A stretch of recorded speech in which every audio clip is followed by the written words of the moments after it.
So, Steven Bomb. Steven Bomb. 6, whatever fucking one this is. Who could possibly know? Who can keep track? The name, it was Steven Out of This World, I think was the promo.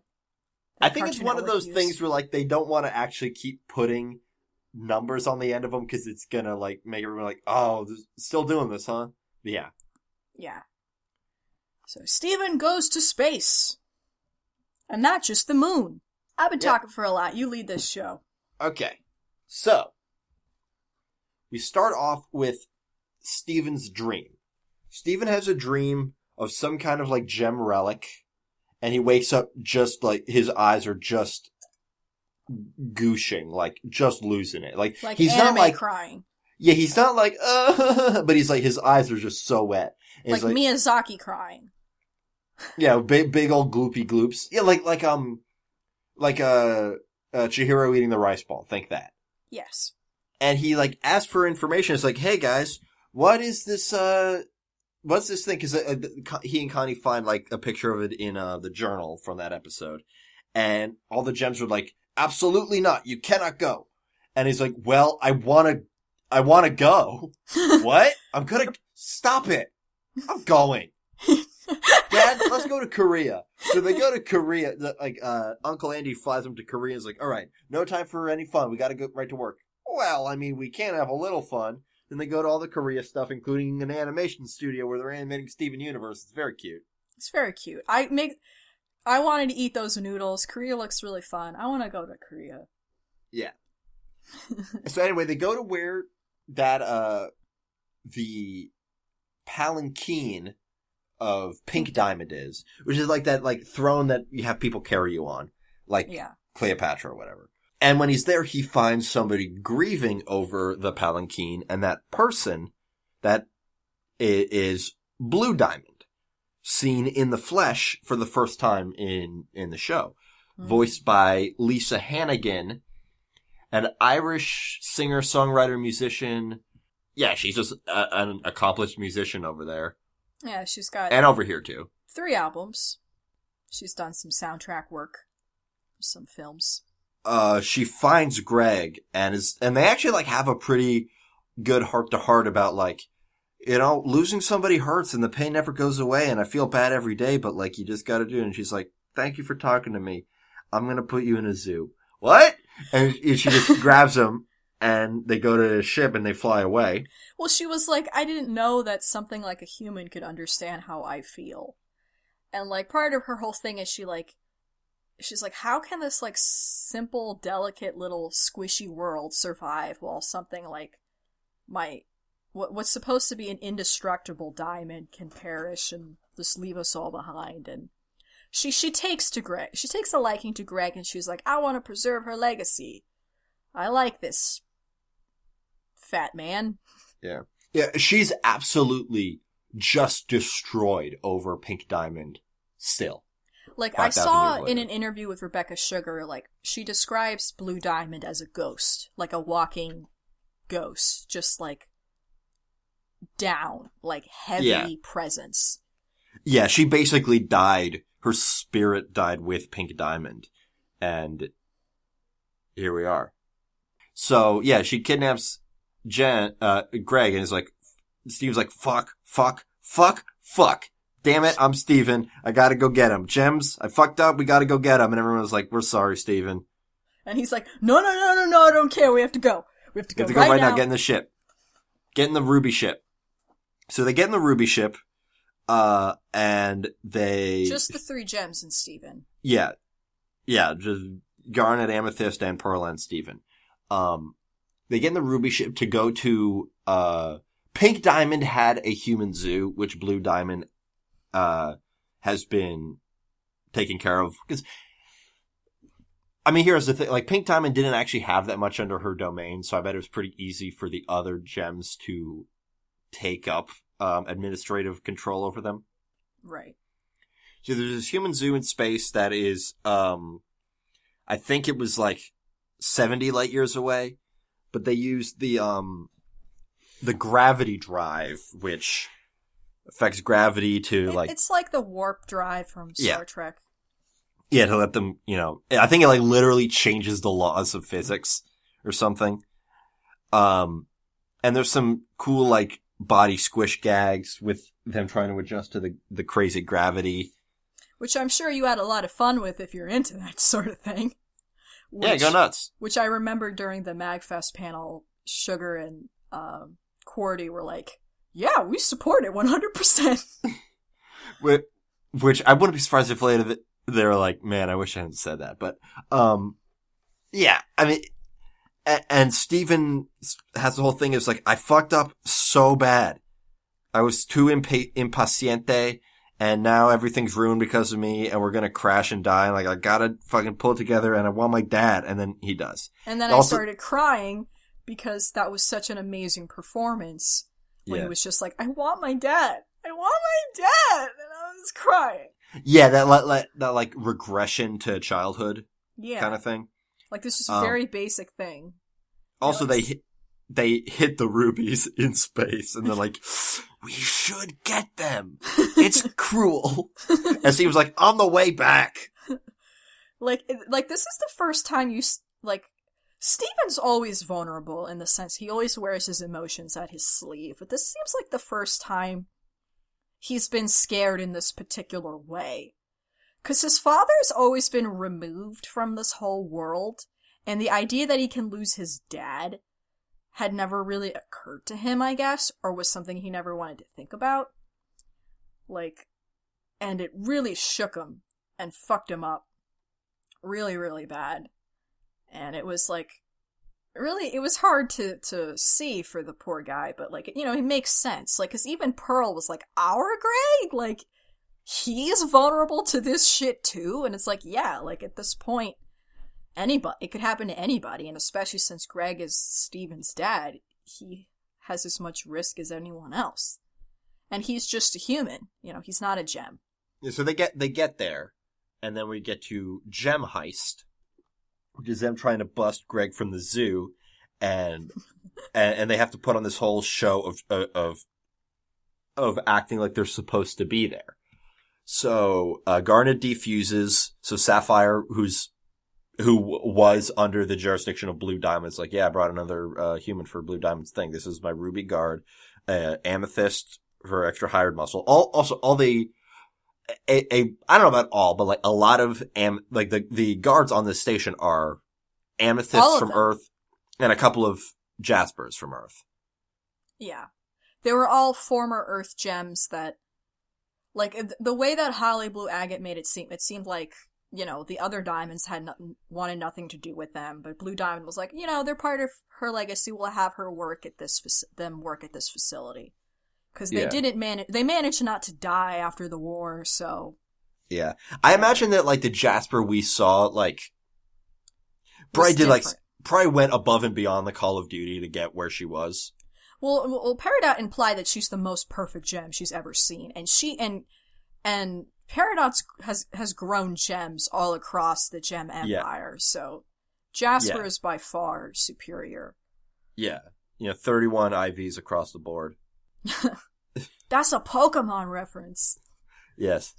So, Amethyst has to hang out with these other, tough, I get they're kind of dock worker, spitting ass type of amethysts. Well, they're more typical amethysts, because we've known Amethyst's always been insecure about her size and her, what the gem culture would call her deformity. So she was like, oh shit. Meanwhile, Pearl, is supposed to be Sapphire's Pearl, so she's getting bossed around by everybody, and she's like, I forgot this. This sucks. The station is run by Holly Blue Agate, a high-ranking administrator under Blue Diamond who doesn't give a shit about any of Pink Diamond's crap. She doesn't give half a fuck about the zoo, but she's like, well, Blue Diamond told me to do it, and I fucking love Blue Diamond, so. Yeah. Do whatever she says. She doesn't value humans or the other amethysts or anything. She treats everybody like crap. She's got a very Umbridge kind of vibe going. Good. Which I can say now because I saw that movie for the first time, and now I understand Umbridge. Was that 4 or 5? 5. Okay. I love her boots, though. Agate? Yes. Yeah. At the end of the episode, he gets into the zoo. Mm-hmm. Because Blue Diamond's coming back. Yeah. So the tour is over. Yeah. So Steven gets into the zoo, which is actually pretty nice. It's like more of a sanctuary. Or a wildlife preserve. Yeah, it's very, it's very Edenic. They're very much working within that imagery. Everybody's got some great side leg action. Yeah, because they're all wearing side thigh. Mm-hmm. Yeah, because they're wearing those Chun-Li skirts. It actually is a really good look for Greg, that naturalism. Yeah. And I like how, gender non-specific a lot of the Earth humans were. It just seemed like this weird, utopia. Yeah, everyone there had been, was descended from people who have been there for 5,000 years. Yeah. So, there was really no remnants of human society, including gender, because who's gonna instill gender into them? The gems? No. Nope. So, they clearly reproduced sexually via the choosening. Choosening? But yeah, there was it was a functionally genderless society. It seems like. And they all had such sexy side ass. Yeah, and everybody was happy, but they were very, very much. Yeah, they had very little emotional maturity of any kind, because they were basically herded from task to task all day by a voice in their earrings, played by Christina V. And then Greg and Steven introduced the idea of free will and pain. And it fucks them all up. Fucks everything up. So the amethysts have to come in there and get them all out of they're all crying in the trees get out of there. Obi-Wan is it's okay. He's I'll never love again. I'll never be choosed again. And he's no, that's not true. And it's yeah. I was these poor amethysts. They don't know what the fuck to do. Yeah, and in that, Steven and Greg are snatched up by two amethysts, and I actually forget where the episodes break because I watched them all at once. It's right when they were snatched and the episode's over. It's not an ending whatsoever. Yeah. And then we see them brought to the amethyst. In the next episode, that will be all. That will be all. They're brought to the barracks, where it turns out that our amethyst has been getting along with all the other amethysts because they're fam. They're the famethyst. The famethyst for life! Which includes a couple of Jaspers and a Carnelian? Or something? Yeah, maybe. Yeah. Well, yeah. They actually brought back all the amethysts are voiced by Michaela Dietz, and the two Jaspers who have lines are voiced by Kimberly Brooks. They're very much committed to it. It's all gems of this type, not cut. That's different. No, of this type. Kind. I'm gonna say type. Well, I'm confused because at one point Yellow Diamond is all the gems of this cut should be eliminated, but that's also not, because they're facet, cut, and they're designated by cut and facet. Yeah. So whatever. Yeah. Species of gem. Let's say species, sure. Can we say species? Yeah. You can say species. Yeah, Jaspers and amethysts are different species in the same class, I guess. Sure. We'll delineate this later. We're gonna have to biologize it. We'll figure out that's how I understand life. Yeah, we'll figure out the taxonomy later. Yeah, so they're all cool, and so all the amethysts and Jaspers are yeah, we'll help you out. We hate Holly Blue Agate. We think Blue Diamond's not our diamond. We don't give a shit about Holly Blue Agate. She treats us like dirt. Yeah. And so nobody thinks we have any inherent value because we're earth gems, and our whole life we've been told that we suck and are inherently inferior. Yeah. And then suddenly we meet this other amethyst who we've always wondered about, and she has this awesome life where she can do whatever she wants and stick it to the man and has freedom and has made a life for herself, and that's super rad. And I hope we get to see the famethyst again soon, because I thought that was a great twist. Yeah. So anyway, as Greg and Steven are trying to get to meet up with the other gems. They find this room where Blue Diamond returned to mourn some more, where all of the rose quartz under Pink Diamond's command were bubbled. All of the rose quartz left. Yeah. Because between Blue Diamond and Yellow Diamond's conversation, it was implied that Pink Diamond invented the rose quartz. Yeah. Yeah, I also feel like all sapphires are under Blue Diamond. I feel like there's some color coordination. Blue agate was under blue, like, they're color coded. Yeah. So yeah, so they were all imprisoned because of what our rose quartz did. But they're bubbled. They're not, it's not They're not barbaric. Traditionally imprisoned. Yeah. Yeah. They're in stasis. Yeah. So, there's this discussion between, Blue and Yellow Diamonds. It's like, Blue's like, this is part of the memorial. This whole place is a memorial to Pink Diamond. And this is part of the memorial. Like, she made them. They're part of her creation. And this is all we have left of her. Yeah, whereas Yellow Diamond is like, fuck them. You gotta get past this. Yeah. Like, we don't, it's just it's like when, like, a family loses a child and they keep their bedroom the way that they left it forever. Yeah. And it's like, the one hand you're like, well, this was what we have left of them, and this so they never leave our hearts or whatever. And then on the other hand, it's like, yeah, but you got this creepy shrine in your house that doesn't allow you to move on. And it's a ubiquitous reminder of this grieving. Like there's validity to both. We're not passing judgment either way. No. But that's the argument that is. And so there's a weird song sung by Yellow Diamond's voice actress Patti LuPone. Evita. Yeah. And the time signature is really whack on this one. I don't know if that's like a Patti LuPone thing.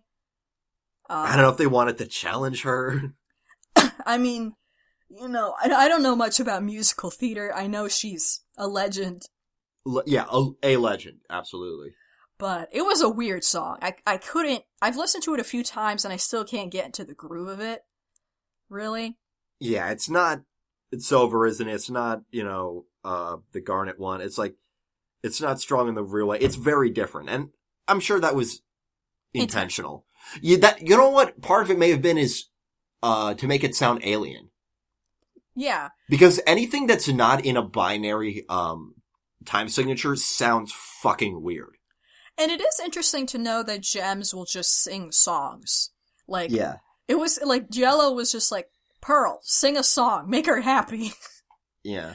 And then she joins in and was like, okay, I guess this is a part of gem culture that goes beyond the crystal gems. And yeah, they've always been very musical. It better be judged on how they're cast.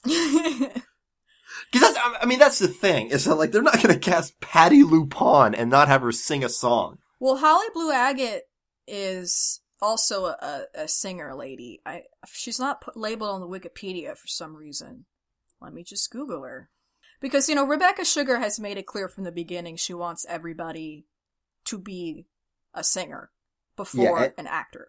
Yeah, all of the gems have musical experience. She's voiced by Christine Petty, who's a television and theater actress. As well as a cabaret performer and radio personality. Yeah, everybody, they're not only, like, musically inclined, but, like, many of them, like, I know Dee Dee Magno Hall, like, they're in the theater. Yeah, Christine Petty was in Chicago. Yeah. So she should get a song at some point. Yeah. I mean, that's what we all want, right? We all want everyone to get a song at some point. I feel like with her, like, there's absolutely no way that we're not going to see her again. I feel that way with basically everybody in this show. Because we gotta see the Famethyst again. And also we gotta figure out something about those humans. Like, that's not sustainable anymore. That's not sustainable. Our party number 2 comes into the middle of the discussion. Sapphire, Blue Agate, and Ruby. And Pearl. And Pearl. No, Pearl isn't allowed in the room, I don't think. Oh, yeah. That's right. Yeah. Yeah. Blue Diamond doesn't recognize them, because why would she? Yeah. They all have the same voice, and they look the same, like... Yeah. And, I mean, I'm sure they have, like, a cultural... If she gave a shit, like, I'm sure the amethysts can tell each other apart.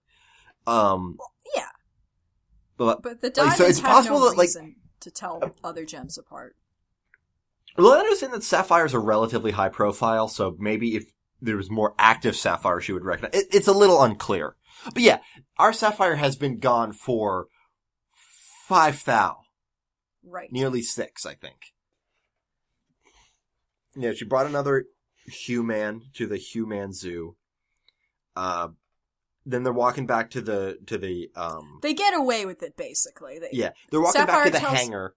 Sapphire freezes up, Ruby holds her hand, and she's able to find the strength to tell a good fib. And Greg and Steven are also allowed to exit the room along with them. And Blue Agate is just giddy over talking to 2 diamonds. Yeah. And then they're almost in the ship before they're caught. It was, so tense. Yeah, great frame. And then the way that they're able to not get caught at all is that Pearl's like, you're not going to tell them we were here? Because that would be admitting that your facility was infiltrated by rebels who everybody thought was dead. and you got fucking clowned on. So you're not going to say shit. Yeah, because... Have a good day. Because earlier, Yellow had said that agates are specifically designed to administer other gems. Like, that's their job. Yeah. Like, that's what they're made for. And she fucked up so bad. She had no control over the amethysts, over anything that was going on. So, yeah. Yeah. So they get home, it's presumed, and it's probably going to be all better. The next episode, because we've got... I'm so excited for it. I know. I just found out what it is. Like, we've got some weekly stuff going on for at least a full month of this recording. The next episode is The New Crystal Gems. Connie helps look after Beach City while Steven is busy. So this is going to take place during the bomb, and it's going to fucking rule. Yeah, because Lapis and Peridot were left with the responsibility to take care of the city. So hopefully they're all going to team up and become friends. Go on an adventure. Yep. So excited. Also, we've got coming up a storm in the room. Steven goes into his room in the temple to look for answers. So probably another more heavy one. Yeah. Presumably.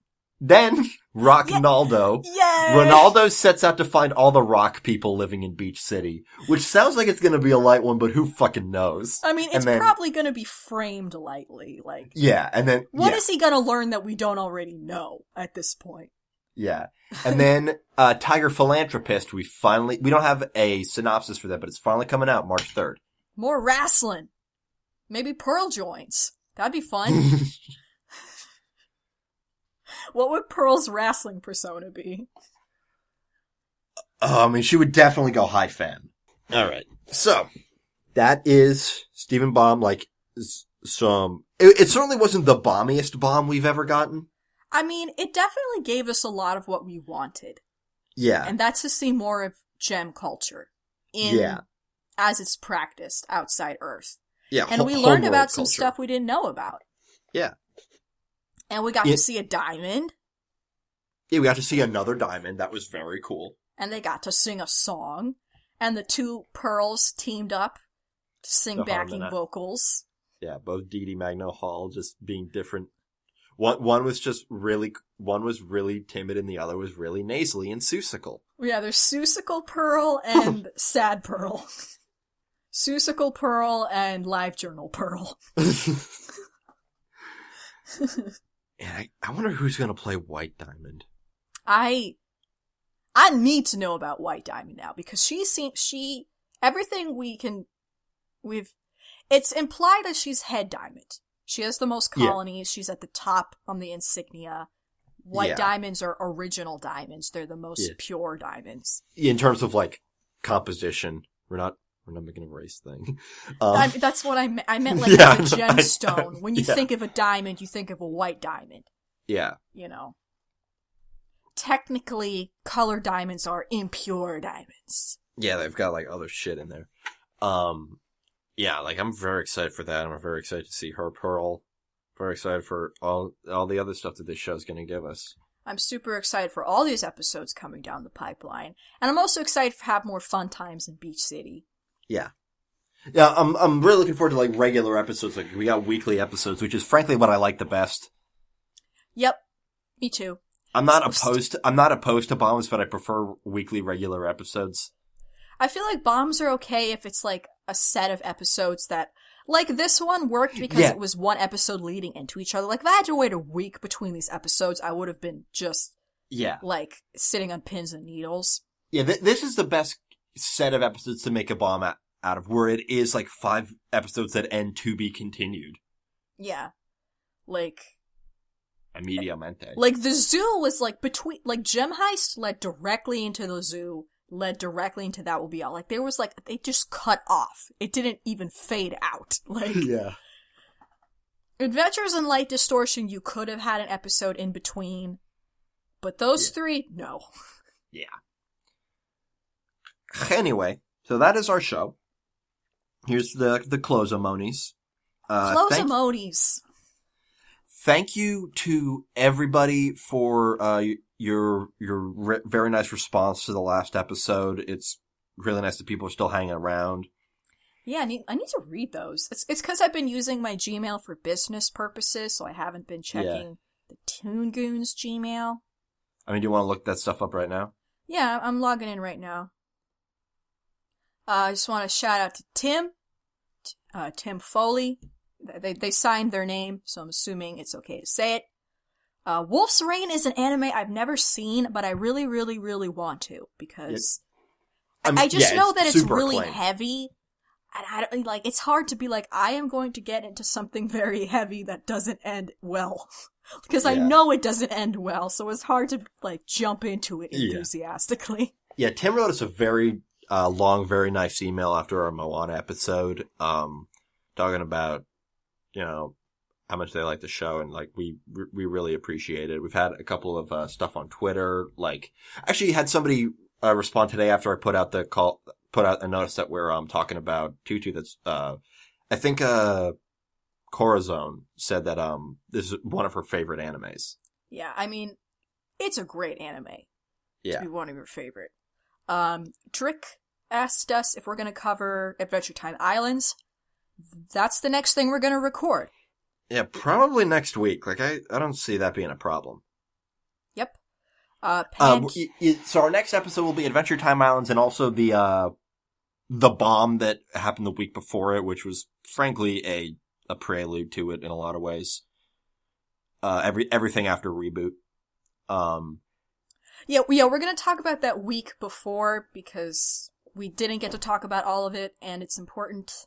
And why not? We need to pad out a full episode. Yeah.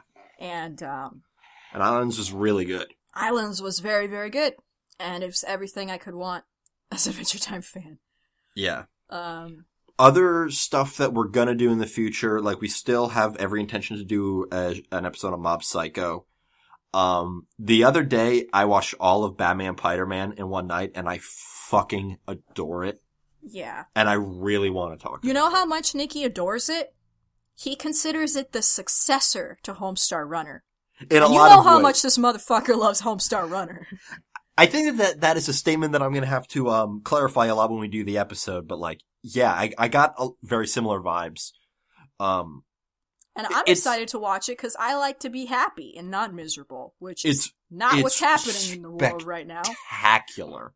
And actually, Alex and Lindsay Small-Butera just made a post saying that they just wrapped up on another Adventure Time episode. Their animation is so delightful. There's nothing else like it. It really isn't. So they just wrapped on another Adventure Time episode, so they say that the next episode of Batman Spider-Man is coming out sometime in the next coming weeks, and it's going to be 13 minutes long. So our episode will probably be after that. Right. Pancakes laughed and said, "Why is Tooch no longer a part of the show?" If you didn't catch that, I can explain it real quick. Tooch is no longer a part of the show because he chose not to be. He decided he wanted to devote his time more to personal projects. He's working on a webcomic as well as strengthening his portfolio and skills because he wants to one day be able to make his own stories, and he felt like he could only focus so much of his time on extra projects. So it was entirely his decision, and we here on the show respect it. There you go. Yeah, I mean, we miss him too. I miss him so much. Yeah, I do think that the show is missing something with that. I mean, we wouldn't have done these episodes if we didn't feel like this was still fun and worth doing. Yeah. But yeah. I definitely went through a mourning period. that is a factor of why after episode 100 there was so little stuff. Yeah, definitely. Because the show, what our perception of the show was completely out of whack. And it wasn't really until we started doing, sat down and did it again that it started to feel right again. Yep. I would say with Yuri. Yeah, honestly. And how appropriate it was that was the show that got us back into it. Yeah. But if you want to follow Tooch, and keep up with his updates, I know he's making great strides in his comic. He's working on a Power Rangers-esque, series. He's been sharing his character designs and such. Which certainly looks more like Power Rangers than the fucking Power Rangers movie. Yes, it does. But yeah, please support Tooch in his endeavors. He's working real hard to make his dreams come true, which is a hard thing to do in this world. Yeah. And frankly, so are we. Everyone's just trying our best. Yep. I'd like to think that's what I'm doing. Yeah.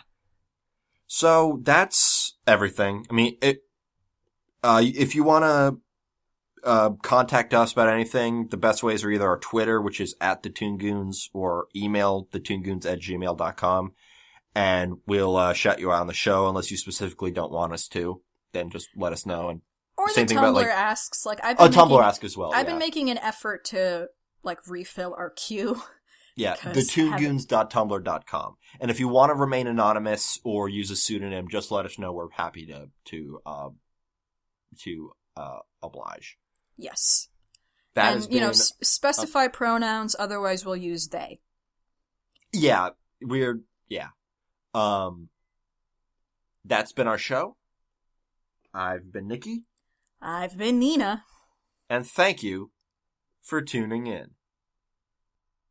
Quack! I love ducks so much, a little butthole.